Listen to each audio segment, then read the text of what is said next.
नमस्कार मित्रों। आधुनिक इतिहास श्रृंखला की कड़ी में आज हम लोग पुनर्जागरण देखेंगे। भारत में पुनर्जागरण। तो जब रथ क्रांति की थम जाए, चिंतन पर काई जम जाए, तो समझो पीढ़ी हार गई, पछुआ को पुरवा मार गई। ये बात ये बताती है कि जब चिंतन पर काई जम जाए, जो हम किसी रूढ़िवादिता से बंध जाएं, हम नई चेतना को जन्म ना दें, समाज के साथ प्रगतिशील ना बने, तो वह समाज पिछड़ता चला जाएगा। इसी पर जब अंग्रेज भारत आए तो उस समय भारत में तमाम कुरीतियां विद्यमान थी, जैसे बाल विवाह, विधवा पुनर्विवाह के विरोध में लोग थे।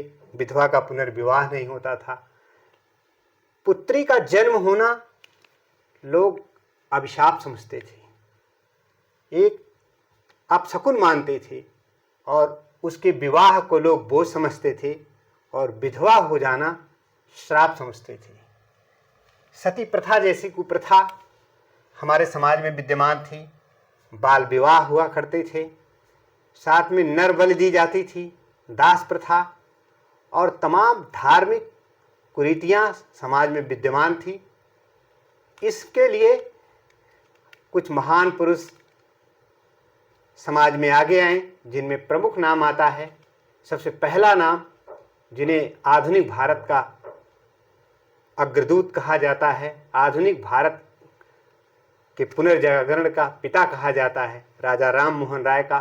तो आज की जो टॉपिक है, शीर्षक है पुनर्जागरण, भारत में पुनर्जागरण, रेनेसां। भारत में सामाजिक एवं धार्मिक सुधार आंदोलन तो तर्कवाद एवं चेतना के आधार पर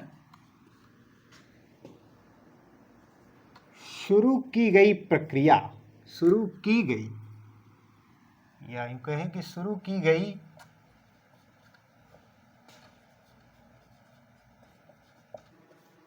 प्रक्रिया ही पुनर्जागरण है। पुनर्जागरण का अर्थ फिर से जागना,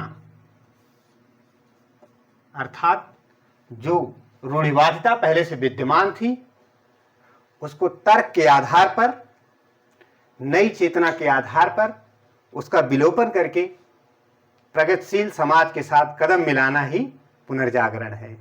और इसमें सबसे पहला नाम आता है राजा राम मोहन राय का। तो हम राजा राम मोहन राय के बारे में अध्ययन करते हैं। इनका नाम पहले लिखते हैं।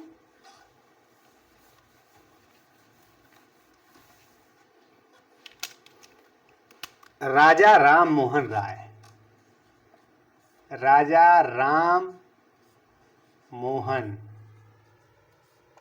राय। इनका जन्म हुआ था 1772, मतलब 22 मई।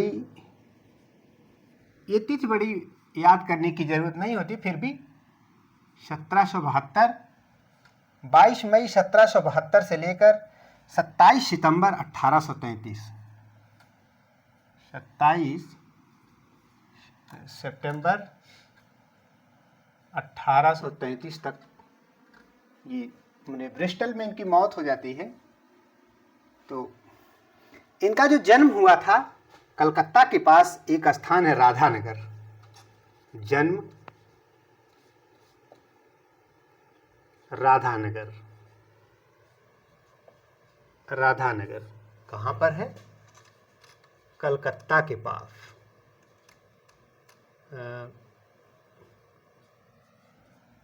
कलकत्ता के पास राधानगर में जन्म हुआ था। इनके पिता, या यूं कहें ब्राह्मण थे, यानी कि बल संक्षेप में अगर मैं कहूँ कि ये ब्राह्मण परिवार से ताल्लुकात रखते थे। सीधे बात, माता पिता को छोड़िए, यहाँ देखिए, ब्राह्मण परिवार से इनका संबंध था। ब्राह्मण परिवार से आते थे। तो देखिए, ब्राह्मण परिवार से आते थे और ये बंगाली, संस्कृत, पुर्तगाली, हिंदी, अंग्रेजी, फ्रेंच, गोथिक जैसी तमाम तकरीबन दर्जनों भाषाओं के ज्ञाता थे। अरबी, फारसी, उर्दू सब इनको आता था। इतने बड़े विद्वान व्यक्ति थे। तो इतना इनको ज्ञान था, तो लगभग कई भाषाओं के साहित्यों का इन्होंने अध्ययन किया और सभी धर्मों में इन्होंने एक रूपता पाया। ये बस इन्होंने देखा कि जो धर्म की कुरीतियां हैं, सभी धर्मों में कुछ न कुछ कुरीतियां हैं, उनका इन्होंने खंडन किया। जो अच्छी चीज़ें थी उसको ले लिया। तो इस प्रकार इनका उपनाम, अगर इतने उपनाम पड़े थे, उपनाम इनको लोग क्या क्या नाम देते हैं। पहली बात कि भारत का आधुनिक पुरुष, भारत का प्रमुख आधुनिक पुरुष इन्हें कहा जाता है। भारत का प्रमुख आधुनिक पुरुष, एक नाम ये भी था। दूसरा, भारतीय पुनर्जागरण का अग्रदूत कहा जाता है। सवाल ये पूछा गया है किसे कहा जाता है, तो भारतीय पुनर्जागरण के अग्रदूत कहे जाते हैं या जनक कहे जाते हैं। और सामाजिक और धार्मिक आंदोलनों का प्रवर्तक,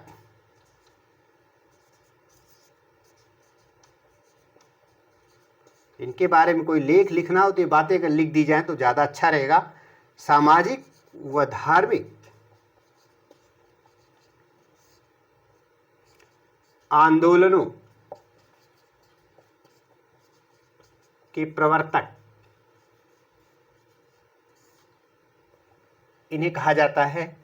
अतीत व भविष्य यानी बीते हुए समय यानी पास्ट और फ्यूचर के बीच इनको एक ब्रिज की संज्ञा दी जाती है। अतीत एवं भविष्य के मध्य सेतु, अतीत एवं भविष्य के मध्य सेतु, ये भी नाम इनको दिया गया। इन्हें भोर का तारा भी कहा गया, मॉर्निंग स्टार, प्रभात का तारा, सुबह का तारा कहा गया, प्रभात का तारा, मॉर्निंग स्टार थे ही मॉर्निंग स्टार। अभी इनके कामों से पता चलेगा। ये तमाम इन्हें उपनाम दिया गया और साथ में आधुनिक भारत के पिता के नाम से भी जाना जाता है। तो मैं अगर ऊपर लिख दूं, 4-5 इधर हो गए तो इधर ऊपर लिख दूं कि आधुनिक भारत का प्रथम नेता, आधुनिक भारत का प्रथम नेता,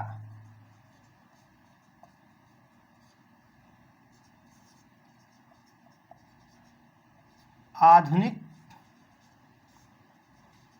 भारत के पिता के नाम से भी जाना जाता है, कि पिता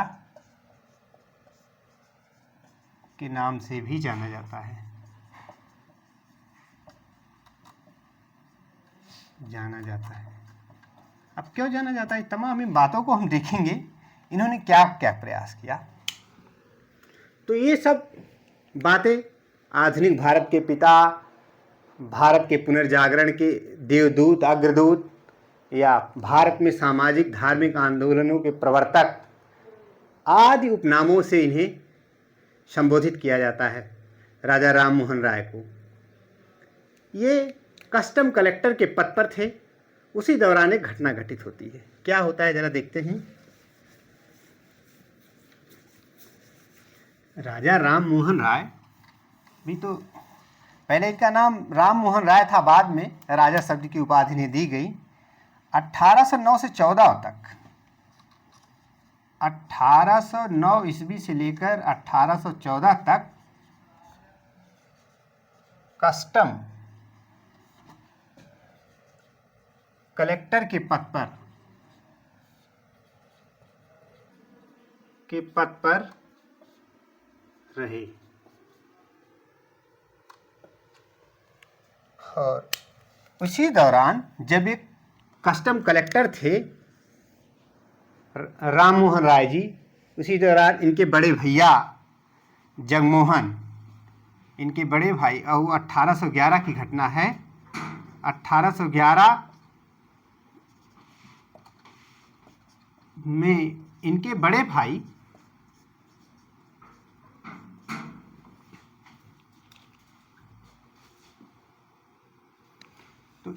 भाई जो थे उनका नाम था जगमोहन। इनका नाम राम मोहन था और उनका नाम जगमोहन राय था। तो जगमोहन राय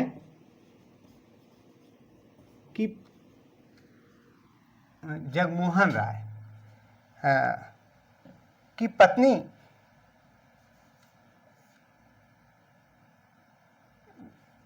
द्वारा पत्नी को सती किया गया, ये शब्द सही रहेगा, सती किया गया। मतलब जब राम मोहन राय कस्टम कलेक्टर के पद पर थे, उसी दौरान इनके बड़े भाई जगमोहन राय की मृत्यु हो जाती है और उनकी पत्नी को लोगों ने इनकी आंखों के सामने जबरन आग के हवाले कर दिया। लोग आभूषण के लालच में, तमाम ऐसी बातों, वैधव्य जीवन एक अभिशाप समझा जाता था हिंदू समाज में। तो अब जब इन्होंने देखा किस तरह से पता नहीं कितनी भाभियां जल जाती हैं, कितनी माताएं बहनें जबरदस्ती आग में डाल दी जाती हैं, महिलाओं की दयनीय दशा देखकर ये बहुत भावुक हुए। अब इन्होंने प्रण लिया कि अब हम इसके खिलाफ कदम उठाएंगे और ये तत्कालीन भारत के governor general Lord William Bentinck को चिट्ठी लिखते हैं और कहते हैं कि इस पर सख्त से सख्त कानून बनाया जाए। और अंग्रेज भी नहीं चाहते थे। अंग्रेज इसलिए चाहते थे कि अगर हम इसके बंद कर देंगे तो इन हिंदुओं में फूट पड़ेगी, वो तो ये चाहते थे। लेकिन ये राजा राम मोहन राय सोचते थे कि इससे सामाजिक परिवर्तन आएगा, धार्मिक परिवर्तन आएगा। हुआ कुल मिला के आज भले के लिए ही हुआ। तो लिखते हैं, ये विलियम बेंटिक थे उस समय governor general, Lord William Bentinck, ये प्रथम गवर्नर जनरल थे कंपनी के। विलियम बेंटिक यानी भारत के गवर्नर जनरल कहे गए। जब 1858 का शासन अधिनियम आता है तब से वायसराय बन जाते हैं, इसके पहले गवर्नर जनरल कहे जाते हैं। तो लॉर्ड विलियम बेंटिक, और इनका जो कार्यकाल था ये उस दौरान 1828 से 35 तक, 1828 से 35 तक इनका शासन था। और लॉर्ड विलियम बेंटिक को इन्होंने चिट्ठी लिखा और राजा राम मोहन राय और लॉर्ड विलियम बेंटिक के प्रयासों से एक कानून पारित हुआ, सती प्रथा एक्ट, सती प्रथा कानून, सती प्रथा निवारक कानून कह सकते हैं, सती प्रथा कानून। और इसका जो नियम 17 था, नियम 17 के तहत ऐसा करने वालों को जबरन, जो किसी को सती करे, इसे अवैध घोषित कर दिया गया, उसके खिलाफ क्रिमिनल मुकदमा चलाया जाएगा, आपराधिक मुकदमे दर्ज होंगे। तो सती प्रथा का सबसे पहला प्रयास, इन्हीं के सती प्रथा के विरुद्ध कानून बनाने में राजा राम मोहन राय और लॉर्ड विलियम बेंटिक का योगदान महत्वपूर्ण है। तब से सती प्रथा पर हद तक रोक लगी और इधर हिंदू समाज में विरोध होने लगा। राजा राम मोहन राय के खिलाफ विद्रोह होने लगा, तमाम ऐसी चीज़ें।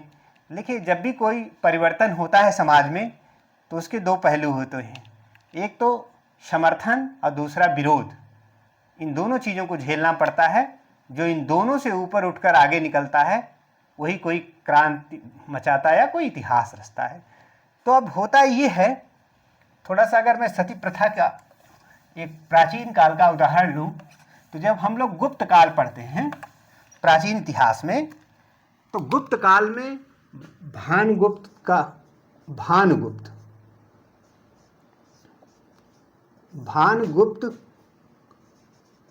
का एरण अभिलेख,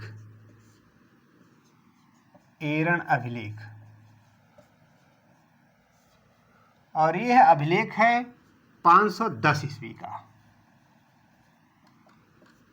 और इसमें क्या होता है कि जब भानुगुप्त का सेनापति गोपराज युद्ध में मारा जाता है तो उसकी पत्नी सती हो जाती है। इसी एरण अभिलेख में उसका उल्लेख है। तो अगर ये प्रश्न पूछा जाता है कि भारत में सती प्रथा का प्रथम साक्ष्य किस अभिलेख को माना जाता है, तो भानुगुप्त का एरण अभिलेख को माना जाता है। ये तो प्राचीन इतिहास की बात थी, एक एग्जाम्पल था। लेकिन अगर हम लोग राजा राम मोहन राय की बात करें तो इन्होंने बहुत इसमें कदम उठाए और तमाम संस्थाओं की स्थापना की।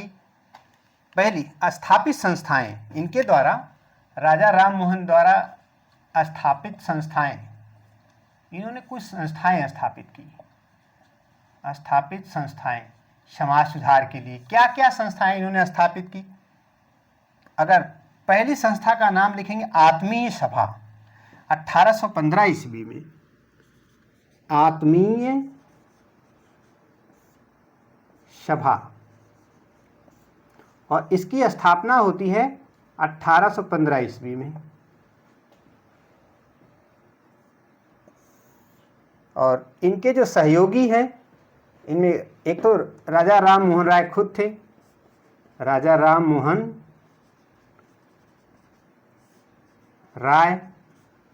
दूसरे हरीश नंद नाम था, हरिहर नंद, एक लोग थे हरिहर नंद, नंद किशोर,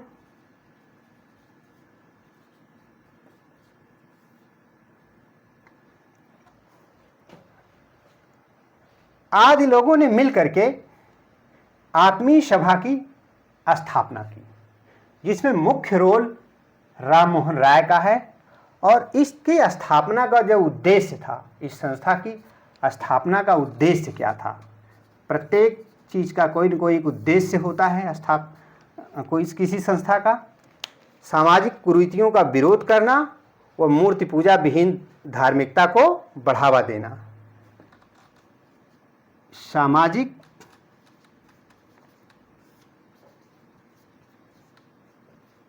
कुरीतियों का विरोध करना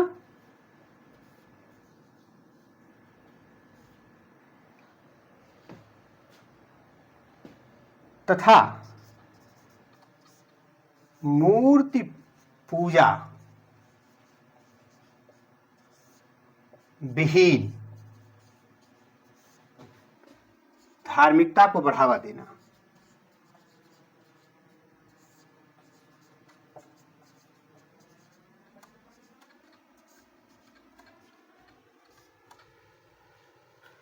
तो हरिहर नंद और नंद किशोर, राजा राम मोहन राय, तीनों लोग मिलकर के 1815 में आत्मीय सभा की स्थापना करते हैं।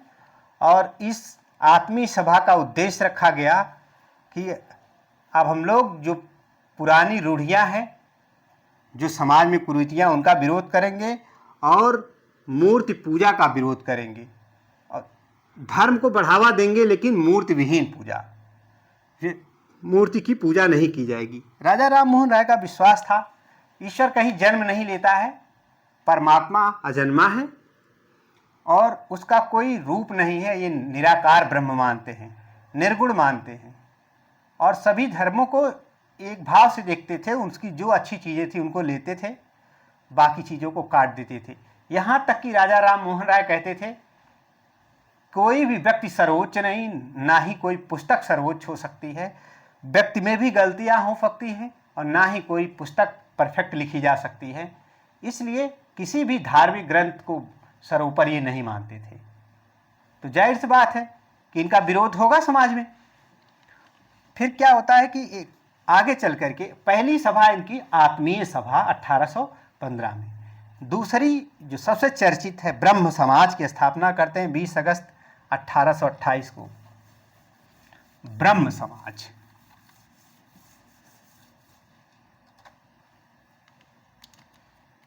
ब्रह्म समाज दूसरी संस्था इनकी है ब्रह्म समाज।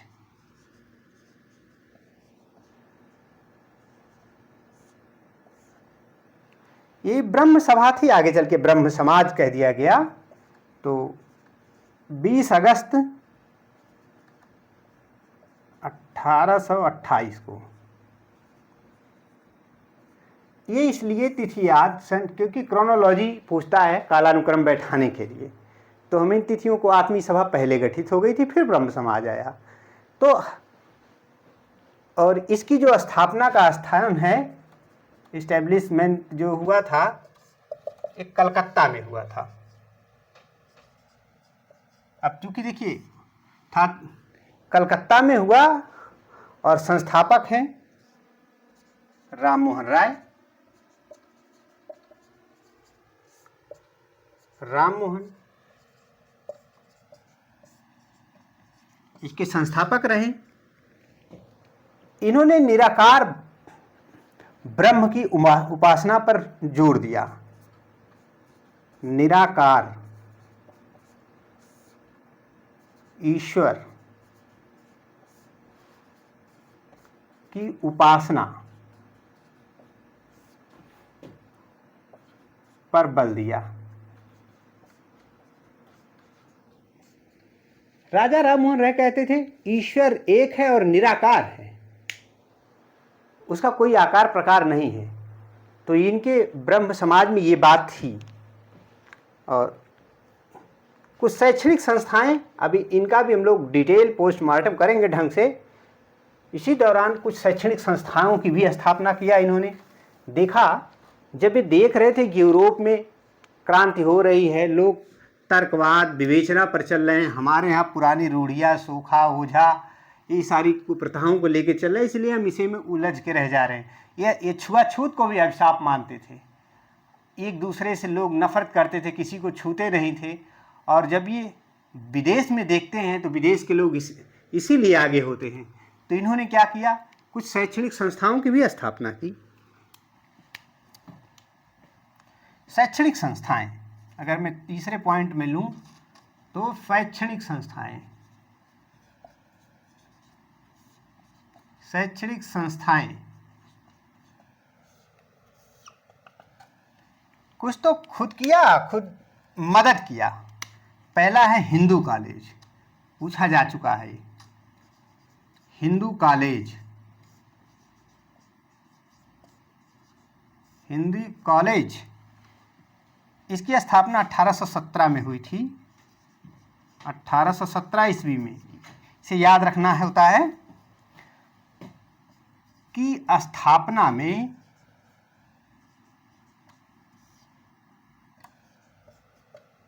डेविड हेयर,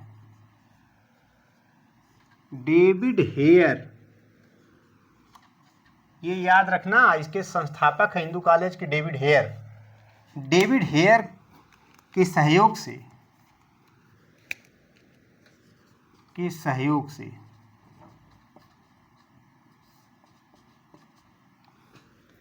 कलकत्ता में स्थापना।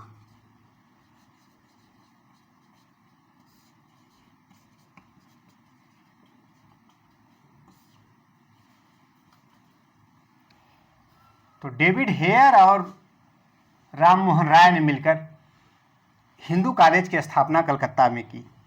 मुख्य रूप से नाम आता है डेविड हेयर का ही। वेदांत कॉलेज की स्थापना की, दूसरा है वेदांत कॉलेज। वेदांत कॉलेज इनकी तिथि का क्रम याद रखना होता है। ये 1825 में, या तो फिर स्थान से भी मतलब रखा जाता है। ये कलकत्ता में, ये भी कलकत्ता में ही स्थापित किया इन्होंने। और एक और कॉलेज, इंग्लिश कॉलेज, ये भी कलकत्ता में, कि तिथि तो नहीं पता। इंग्लिश कॉलेज,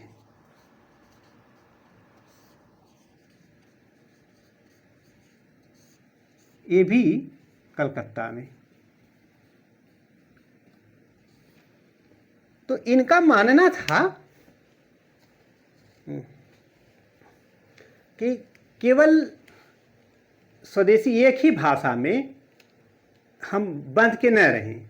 जब हम विभिन्न भाषाओं के बारे में जानेंगे, जो खासकर लिंगुआ फ्रैंकवा लैंग्वेज है, जैसे अंग्रेजी लिंगुआ फ्रैंकवा अंतर्राष्ट्रीय स्तर की भाषा, आम बोलचाल की भाषा हो गई थी। तो इन्होंने कहा अगर अंग्रेजी भी लोग पढ़ेंगे तो विदेश में क्या चल रहा, वहाँ के विचार, वहाँ के सामाजिक सुधार आंदोलनों के बारे में जानेंगे, वहाँ के रूढ़ियों में कैसे सुधार हो रहा है, इन सब चीज़ों को देखते हुए, यहाँ तक कि लॉर्ड मैकाले की सिफारिश के बाद जो है, मतलब सबसे पहले क्या किया था, राजा राम मोहन राय ने गवर्नर जनरल को एक चिट्ठी लिखी थी। मैं मिटाता हूँ इसको। राम मोहन राय ने गवर्नर जनरल को चिट्ठी लिखी।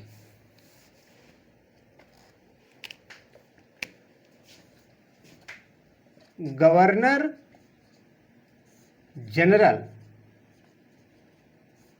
को पत्र लिखा। पत्र लिखकर अंग्रेजी को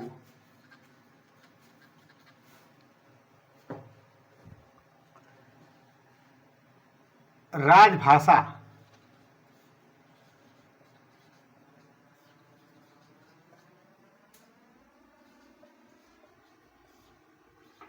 घोषित करने के लिए कहा। मतलब पहले, इसके पहले यहाँ की जो राजभाषा हुआ करती थी, फारसी, अरबी, मुगलिया शासन चल रहा था, तो राजभाषा फारसी हुआ करती थी, अरबी होती थी। तो राजा राम मोहन राय ने गवर्नर जनरल को एक चिट्ठी लिखा और कहा कि अब इसे राजभाषा, अंग्रेजी को राजभाषा बना दिया जाए। तो इन्होंने चिट्ठी लिखा, लेकिन लॉर्ड मैकाले की सिफारिश के बाद, फिर लॉर्ड मैकाले ने सिफारिश किया। लॉर्ड मैकाले, बड़ा चर्चित नाम है लॉर्ड मैकाले। लॉर्ड मैकाले की शिक्षा वाली भी व्यवस्था हम लोग पढ़ेंगे आगे चलकर। लॉर्ड मैकाले की सिफारिश पर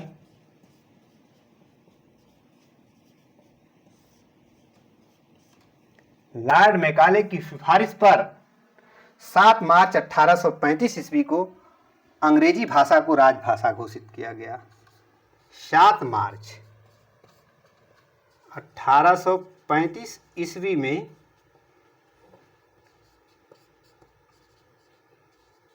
अंग्रेजी को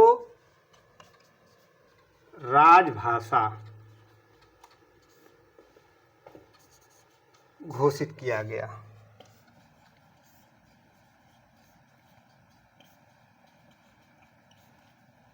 दुर्भाग्य से तब तक इनकी मृत्यु हो चुकी थी, राजा राम मोहन राय की, लेकिन कदम इन्होंने ही उठाया था सबसे पहले।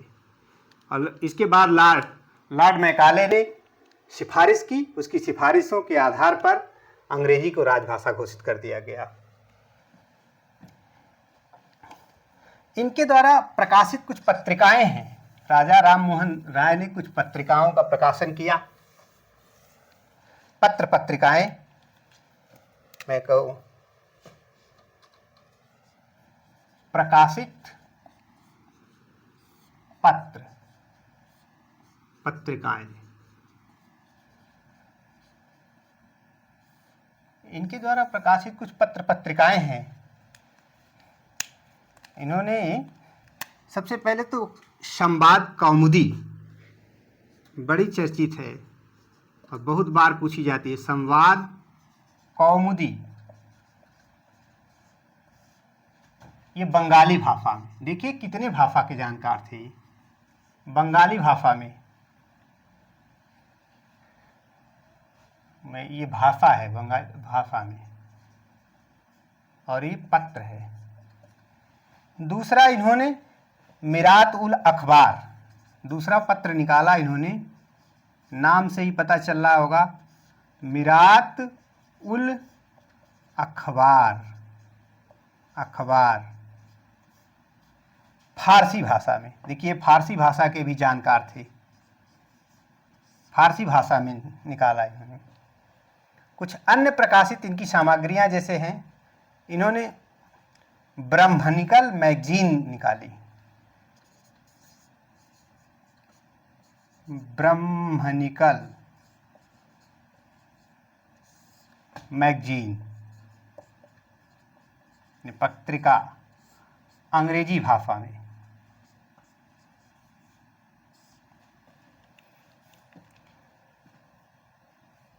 और काम किया कि ईसा के नीति वचन, प्रीसेप्ट्स ऑफ जीसस,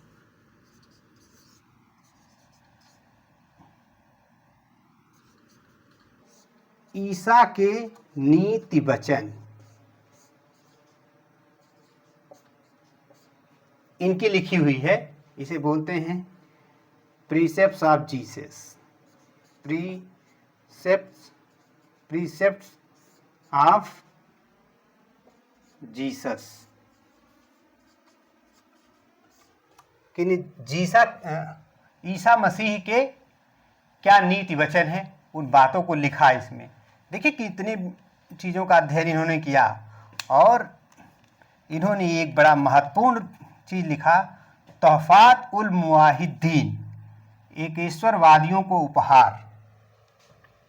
यहाँ लिख दें तोहफात, कहीं लिखा रहता है तोहफात,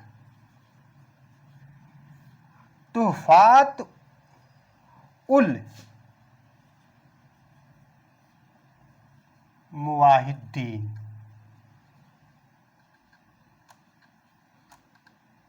इसका अर्थ होता है एकेश्वरवादियों को उपहार।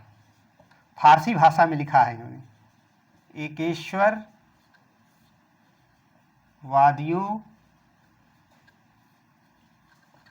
को उपहार।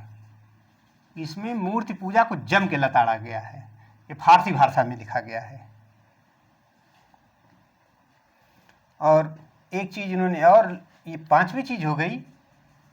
छठी चीज इन्होंने लिखा, अंग्रेजी हिंदू उत्तराधिकार नियम की इन्होंने वकालत की, हिंदू उत्तराधिकार नियम। इसमें इन्होंने कहा कि पुरुषों के समान महिलाओं को भी उत्तराधिकार मिलना चाहिए, क्योंकि स्त्रियों की दशा उस समय बड़ी दयनीय थी। तो ये सब इनके द्वारा उठाए गए कदम थे। ये अंग्रेजी भाषा के पक्षधर थे, कह रहे थे कि अगर आप लोग अंग्रेजी जानेंगे तो पूरे विश्व में कहीं भी अपनी बात रख सकते हैं, लोगों की बात जान लेंगे। तो क्योंकि उस समय भी और इस समय भी अंग्रेजी एक लिंग्वा फ्रैंकवा लैंग्वेज है।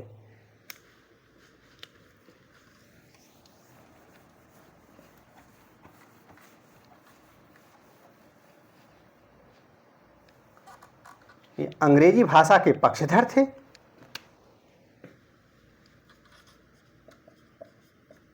पता ही चल गया, पत्र लिखा था इन्होंने, अंग्रेजी भाषा के पक्षधर थे। यद्यपि इन्हें दर्जन भर भाषाएं आती थी, पक्षधर थे।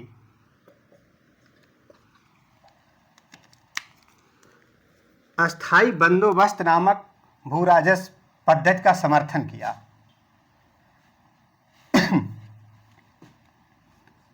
अस्थाई बंदोबस्त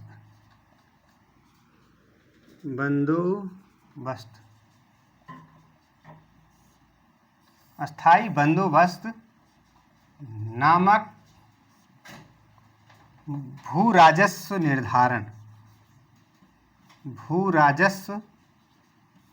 निर्धारण प्रणाली का समर्थन किया, पद्धति का समर्थन किया।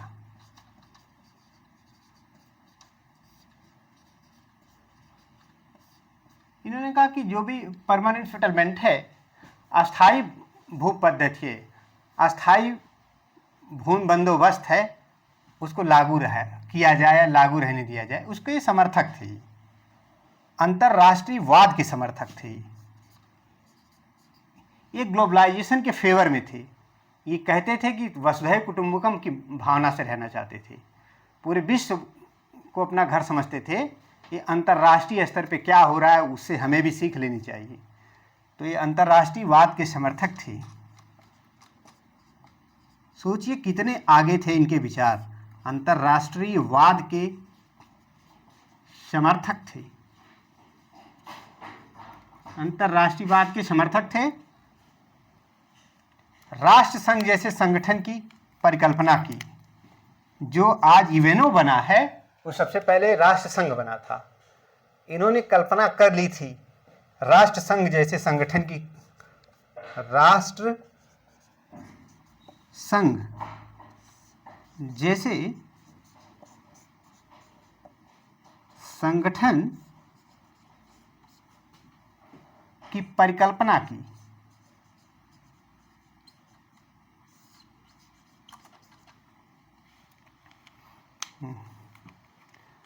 और तत्कालीन मुगल बादशाह अकबर द्वितीय की पेंशन बढ़वाने के चक्कर में ये लंदन गए और वहाँ सफल भी हुए, और वही अकबर द्वितीय ने इनको राजा की उपाधि दी।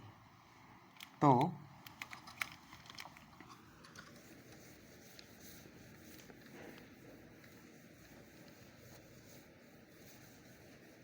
ये सवाल पूछा जाता है कि राजा राम मोहन राय को राजा की उपाधि किसने दी थी? तो तत्कालीन मुगल बादशाह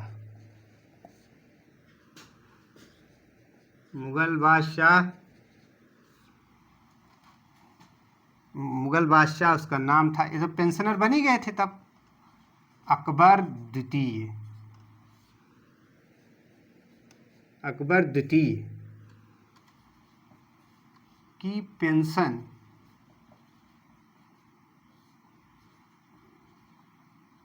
बढ़वाने की वकालत करने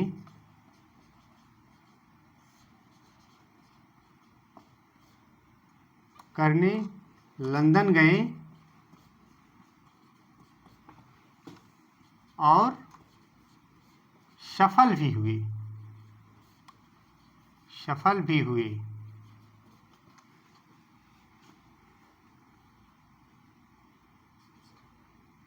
तब अकबर द्वितीय ने प्रसन्न हुआ इनसे। अकबर द्वितीय ने इन्हें राजा की उपाधि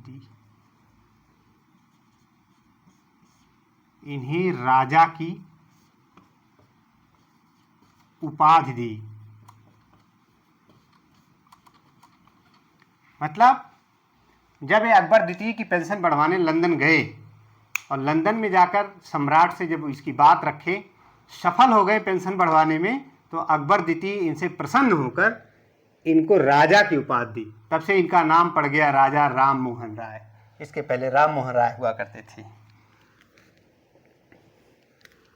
सुभाष चंद्र बोस ने इन्हें प्रभात का तारा कहा, मॉर्निंग स्टार।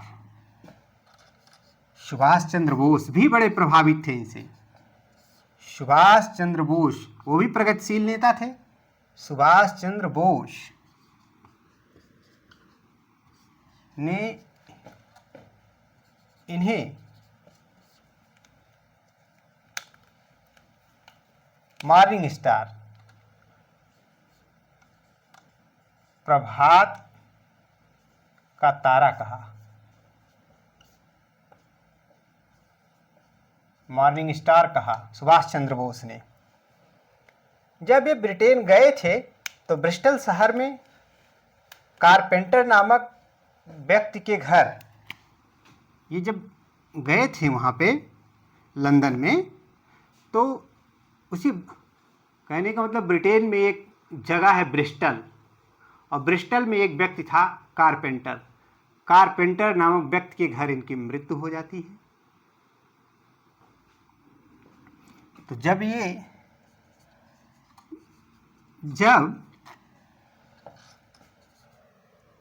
ये ब्रिटेन गए थे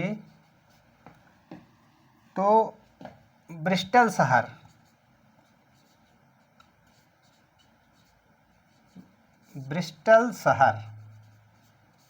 में कारपेंटर, नाम है कारपेंटर, किसी व्यक्ति का, कारपेंटर नामक व्यक्ति के घर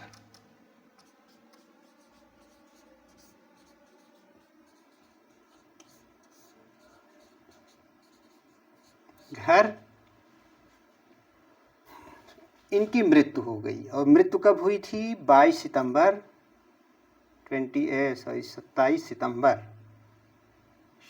सितंबर 1833 को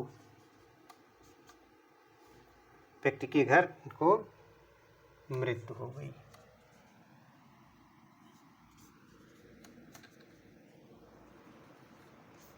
भारतीय पुनर्जागरण का यह दूत विलीन हो गया।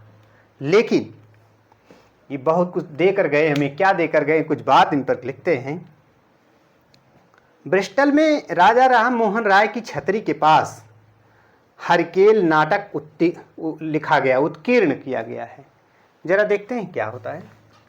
जब हम प्राचीन इतिहास पढ़ते हैं तो अभिलेखों की बात करते हैं।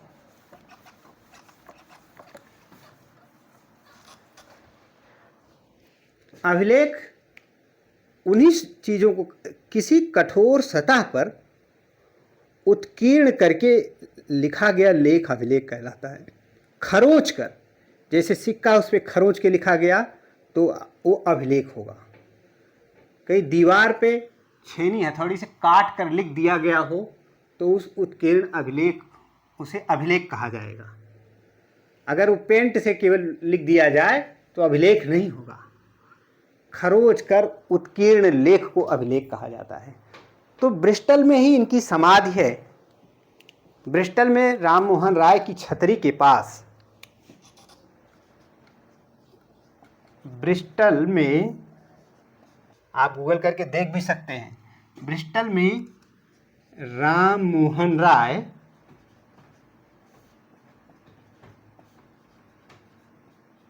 की छतरी के पास जहाँ इनकी छतरी है, जहाँ इनकी प्रतिमा लगी है, हरकेल नाटक, हरकेल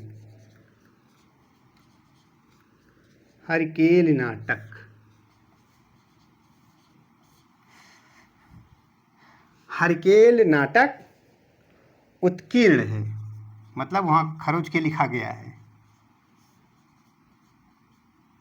अब प्रश्न उठता है ये क्यों? और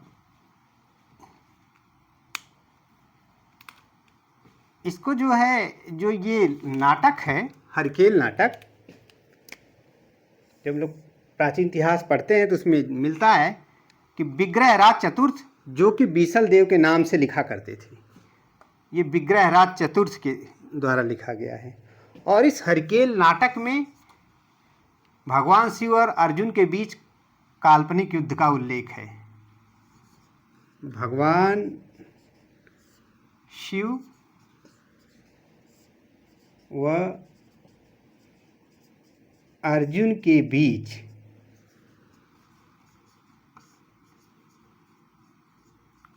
काल्पनिक युद्ध का अभिलेख है। ये बातें एक्स्ट्रा नॉलेज की हो गई, हालांकि इस टॉपिक से बहुत ज़्यादा ताल्लुकात नहीं रखती, क्योंकि ये नाटक उनके पास उत्कीर्ण है इसलिए बता दिया गया। और विग्रहराज चतुर्थ ने ये हरकेल नाटक लिखा है, जो कि बीसल देव के नाम से नाटक लिखता था। और जब राजा राम मोहन राय ब्रिटेन गए हुए थे तो उस समय ब्रह्म समाज का नेतृत्व जो है रामचंद्र विद्या वागीश द्वारा किया जा रहा था। मतलब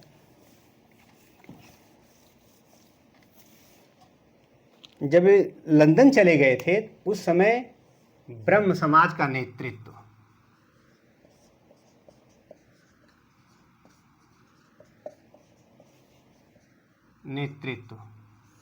कब? लंदन प्रवास के समय, लंदन प्रवास के समय, अर्थात जब वो लंदन गए हुए थे तब उस समय जो कर रहे थे नेतृत्व रामचंद्र विद्या वागीश, उनका नाम था रामचंद्र विद्या वागीश द्वारा किया जा रहा था जब लंदन गए थे। हाँ, यहाँ तो लिख दिया जब लंदन प्रवास के समय किया गया। तो आप देख रहे हैं कि राम मोहन राय तो क्या किया कि जब इनकी 27 सितंबर 1833 में मृत्यु हो जाती है तो रामचंद्र विद्या वागीश द्वारा ब्रह्म समाज का नेतृत्व यहाँ किया जाता है। और जब वे ब्रिटेन गए थे और अकबर द्वितीय की पेंशन बढ़वाए इसलिए राजा की उपाधि इनको मिल गई। तो जब इनकी मृत्यु हो जाती है तो द्वारकानाथ टैगोर कुछ दिन ब्रह्म समाज का नेतृत्व करते हैं। द्वारकानाथ टैगोर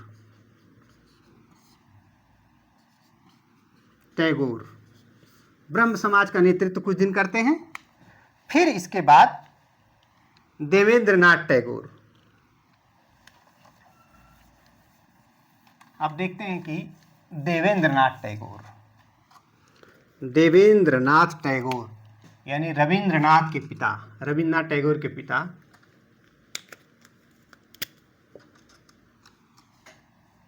देवेंद्र नाथ टैगोर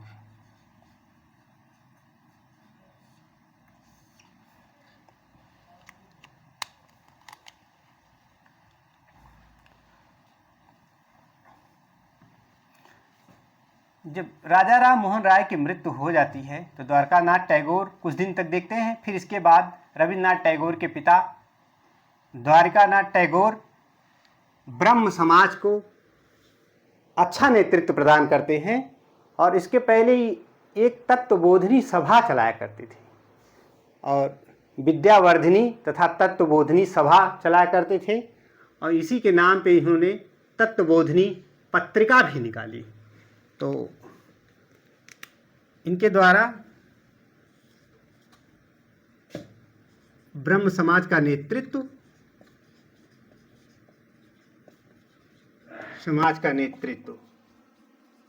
राम मोहन राय के मृत्यु के बाद ब्रह्म समाज का नेतृत्व किया। और क्या किया कि और सबसे मतलब उस समय बहुत प्रभावशाली नेतृत्व इनका था। इनके द्वारा पहले से ही 1839 ईस्वी में तत्वबोधिनी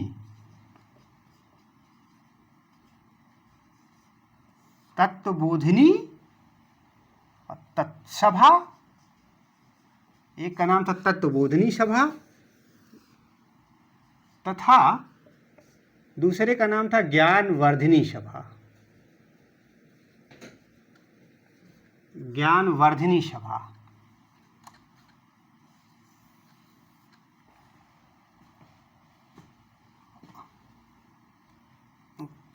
की स्थापना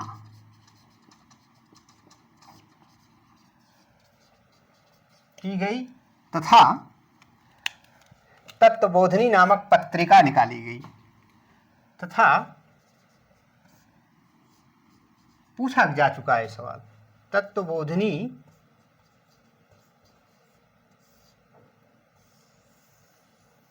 पत्रिका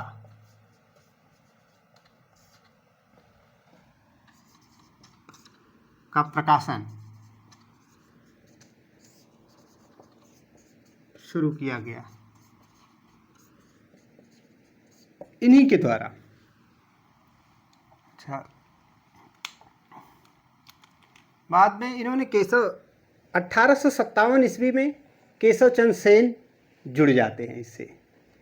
तो अब जब आगे चल करके 1857 में, जब 1857 की क्रांति चल रही थी, उसी समय की बात है कि 1857 में, उसी वर्ष 1857 में केशव चंद्र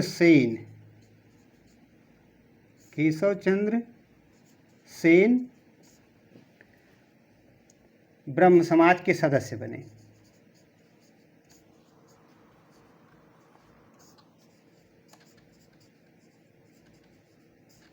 ब्रह्म समाज के सदस्य बने और बाद में इन्हें एक वर्ष बाद यानी 1858 में 1858 में इन्हें इसका प्राचार्य घोषित कर दिया गया, इसका प्राचार्य बना दिया गया,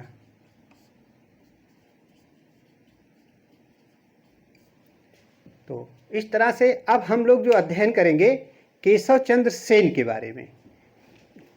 तो हमने देखा, तो केशव चंद्र सेन को अध्ययन करने से पहले एक बात हुई कि जब हिंदू संगठनों ने, जो रूढ़िवादी हिंदू थे, उन लोगों ने विरोध किया। जब राजा राम मोहन राय सती प्रथा का विरोध कर रहे थे, तो राजा राम मोहन राय ने सती प्रथा को शास्त्र की आड़ में हत्या कहा। राम मोहन राय ने सती प्रथा को शास्त्र की आड़ में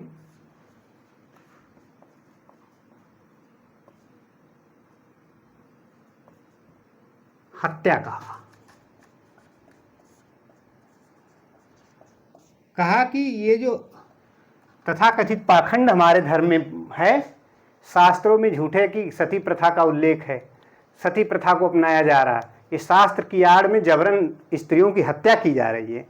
तो एक हिंदू रूढ़िवादी जो थे इनसे नाराज हो गए। तो इनके विरोध में हिंदू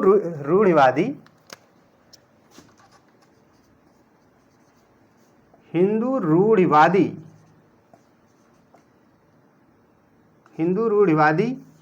जिनका नाम था राजा राधाकांत देव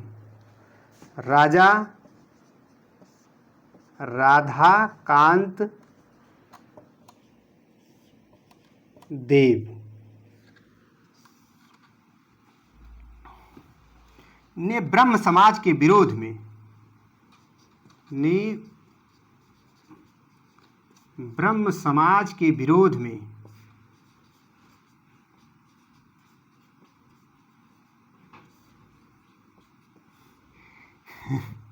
धर्म सभा का गठन किया।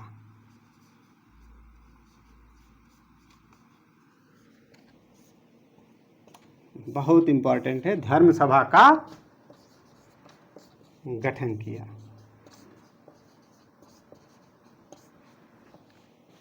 राधाकांत देव रूढ़िवादी हिंदू थे। ये कह रहे थे जो कि राम मोहन राय ब्रह्म समाज चला रहे हैं, ये हमारे धर्म को भ्रष्ट कर रहे हैं, बल्कि हमारी एक धर्म सभा होनी चाहिए, जो हमारे धर्म शास्त्रों में लिखा पढ़ा गया है उन्हीं के अनुसार चला जाएगा। तो उन्होंने इनके विरोध में राधाकांत देव ने धर्म सभा का गठन किया। तो अब हम लोग केशव चंद्र सेन को अब देखते हैं।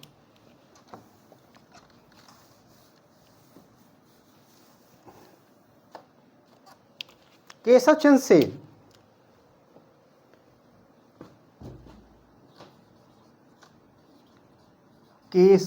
चंद्र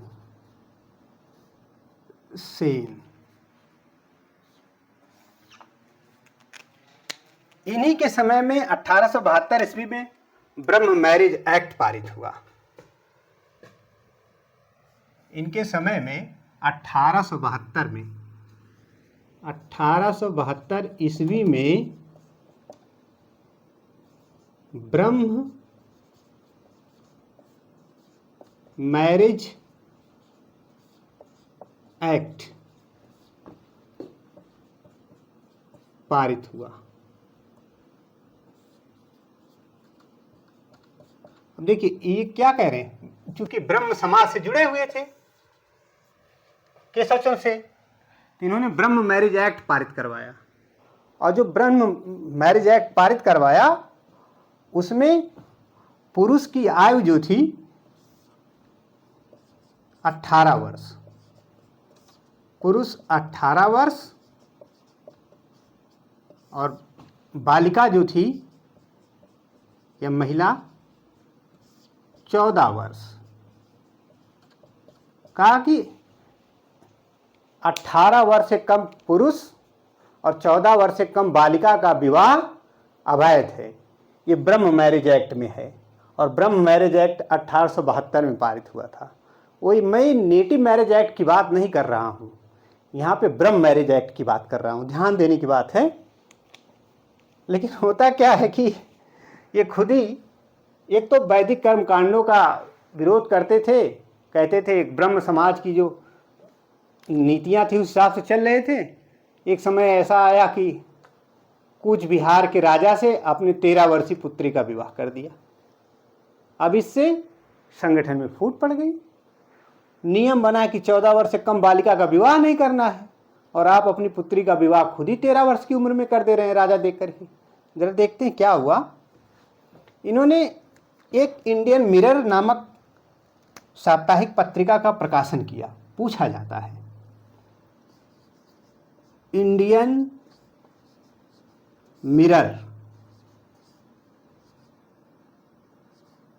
हिंदी देखेंगे तो हिंदी भारतीय दर्पण हो जाएगा, लेकिन अखबार इसका नाम है ये इंडियन मिरर नामक साप्ताहिक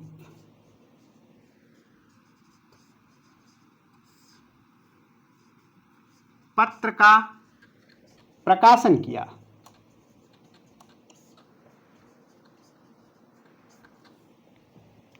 तो पूछा जाता है कि किसने किया। केशव चंद्र सेन ने उस समय किया।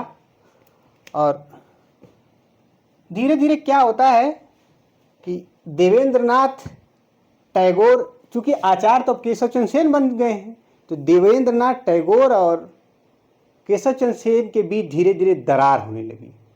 केशव चंद्र सेन क्या करते थे, कुछ बात अभी भी रूढ़ियों को लेकर चलते थे। तो इस तरह से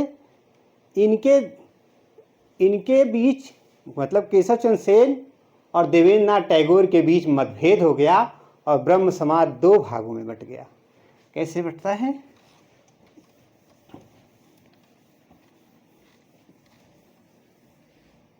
(1866) में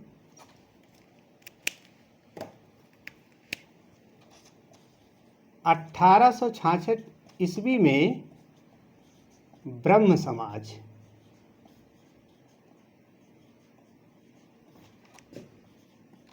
दो भागों में बट गया।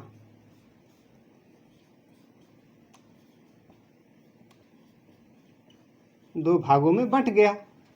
अब ब्रह्म समाज के 2 भाग कौन से थे? एक के समर्थक हो गए देवेंद्रनाथ टैगोर, उन्होंने स्थापना की आदि ब्रह्म समाज, मतलब जो पहले से ब्रह्म समाज चला आ रहा है हम उसके समर्थक हैं, आदि ब्रह्म समाज।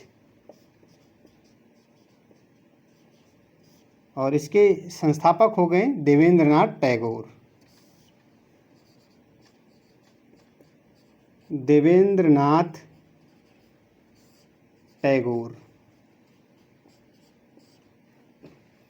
और इन्होंने भारतीय, और इनके द्वारा भारतीय ब्रह्म समाज स्थापित किया गया। ब्रह्म समाज, और चूंकि ये थोड़ा सा परिवर्तन करके अपना रहे थे, और देवेंद्रनाथ टैगोर जो पुरानी व्यवस्था ब्रह्म समाज की थी उसको लेके चल रहे थे, जो सुधार उसमें था, और ये अपने मर्जी से सुधार करना चाह रहे थे, इसलिए इसे नव विधान ब्रह्म समाज भी कहा गया। नव विधान, नव मतलब नया, नव विधान ब्रह्म समाज।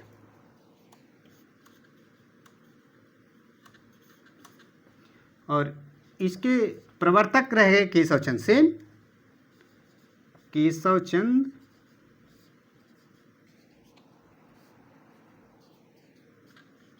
सेन। और मतभेद किसके किसके बीच हुआ? इन दोनों के बीच मतभेद हो गया।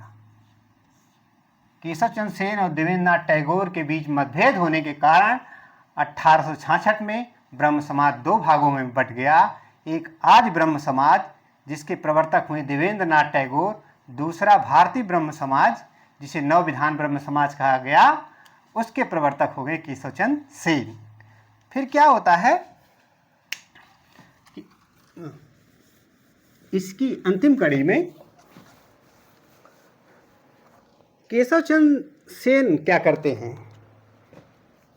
केशव चंद्र सेन अपनी 13 वर्षीय पुत्री, अपनी 13 वर्षीय पुत्री का विवाह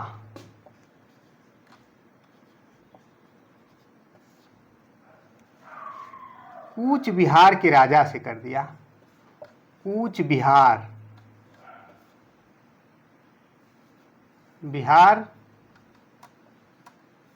के राजा से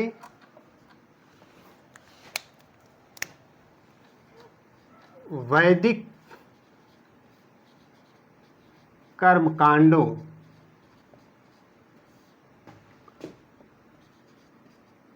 के तहत अपनी 13 वर्षीय पुत्री का विवाह कूच बिहार के राजा से वैदिक कर्मकांडों के तहत करवाया या किया। अब क्या होगा? अतः असंतुष्टों द्वारा साधारण ब्रह्म समाज की स्थापना कर दी गई, या कर दिया, लिख दे ठीक है तो ज़्यादा अच्छा है, कर दिया। अतः असंतुष्टों द्वारा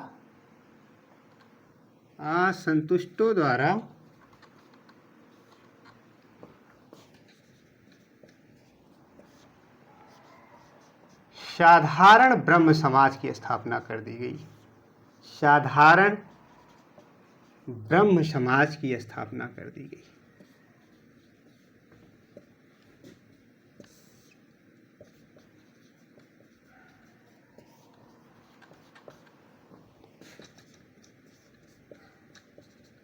जरा देखिए, पहले आत्मीय सभा आई, फिर ब्रह्म सभा आई, ब्रह्म सभा से ब्रह्म समाज हुआ। ब्रह्म समाज जब ये दिवंगत हो जाते हैं तो द्वारकानाथ ठाकुर या टैगोर, फिर इसके बाद देवेंद्रनाथ टैगोर चलाते हैं। 1857 में केशव चंद्र सेन का प्रवेश होता है। 1858 में प्राचार्य बन जाते हैं, मुखिया बन जाते हैं इसके। और इन्हीं के समय में 1872 में ब्रह्मनिकल मैरिज एक्ट पारित होता है, जिसमें बालक की आयु 18 वर्ष और बालिका की आयु 14 वर्ष निर्धारित की गई। और अपनी पुत्री का विवाह 13 वर्ष में ही केशव चंद्र सेन ने कूच बिहार के राजा से कर दिया। अतः यहाँ पे मतभेद हो गया। ब्रह्म समाज अब पुनः दो भागों में बंट गया। एक हो गया आज ब्रह्म समाज जिसके प्रवर्तक देवेंद्रनाथ टैगोर हुए, दूसरा भारतीय ब्रह्म समाज जिसके स्वयं केशव चंद्र सेन हुए। और जो लोग इससे भी असंतुष्ट हुए वो साधारण ब्रह्म समाज की स्थापना कर दिए। तो इस तरह से केशव चंद्र सेन की भी कहानी यहीं पे फिनिश होती है। अब हम लोग देखेंगे प्रार्थना समाज। तो इसे आप लोग नोट कर लें। तो ठीक है, कल से हम लोग एक नए टॉपिक की तरफ बढ़ेंगे और इसी श्रृंखला की अगली कड़ी में हम लोग एक नए शीर्षक के साथ फिर जुड़ेंगे, प्रार्थना समाज। और स्वामी विवेकानंद, दयानंद सरस्वती इत्यादि के बारे में, आदि लोगों के बारे में हम लोग अध्ययन करेंगे। तो आज के लिए इतना ही। आपका समय शुभ हो।